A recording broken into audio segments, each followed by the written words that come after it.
ဆိုတော့ဖြစ်တင်လားလှုပ်တင်လားလို့ဒါဒီဘွားတာဥပဇင်လားနော်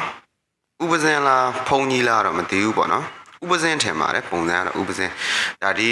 ဗီဒီယိုရဲ့ comment အောက်မှာဒီဗီဒီယိုတင်းတဲ့ပို့ပိုင်ရှင်ရေးထားတာတော့ကျွန်တော်တို့ဘက်မှာတဲ့တိန်ဆင်းရင်အဲ့လိုမျိုးရိုးရာရှိတယ် delay ရှိတယ်ပေါ့ဗျာသူကတော့ရိုးရာ delay နဲ့ပြောတယ်ဆိုတော့ပြောချင်တာကဖះသားတော့လုံးမယ်ဆိုလို့ရှိရင်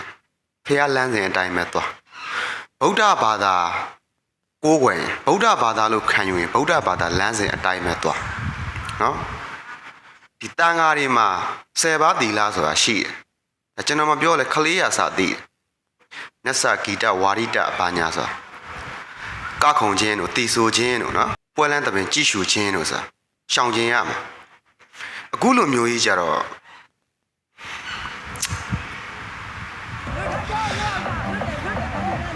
ကြည်အောင်ကွာနော်ယဟန်တန်ဃာနဲ့ DJ နဲ့ဘာရေးဆိုင်လဲအဲ့လိုပြောရင်လည်းပြောကြအောင်မယ်ရိုးရာအရာပါဒလေးအရာပါဆိုပြီးပြောကြအောင်မယ်အခက်ဓာတ်တွေကျွန်တော်မြန်မာလူမျိုးတွေမှာနည်းနည်းဆိုလို့ရှိရင်တို့ကရိုးရာဒလေးဆိုတာကြီးနဲ့ပဲကင်ပေါက်ကြရနော်ရိုးပဲရာနော်ဘာပဲဖြစ်နေမကောင်းတာကြီးကိုတော့ပယ်ရမှာပဲဟုတ်တယ်မလားအဲ့လိုရိုးရာတိုင်းသာထိမ့်သိမ့်ကြီးဆိုလို့ရှိရင်ကျွန်တော်ဟိုပကံခက်တုံးကဒီအရေးကြီးအယူဝါဒတွေနော်ဗုဒ္ဓဘာသာတွေမထွန်းကားခင်အရေးကြီးအယူဝါဒတွေထွန်းကားခဲ့တဲ့အချိန်တော့ဒါလည်းဒါရိုးရာလို့ပြောလို့ရတယ်လုံနေကြဒလေးရိုးရာလို့ပြောလို့ရတယ်ဒါကိုဘာလို့ဖျောက်ပြက်ခဲ့လဲ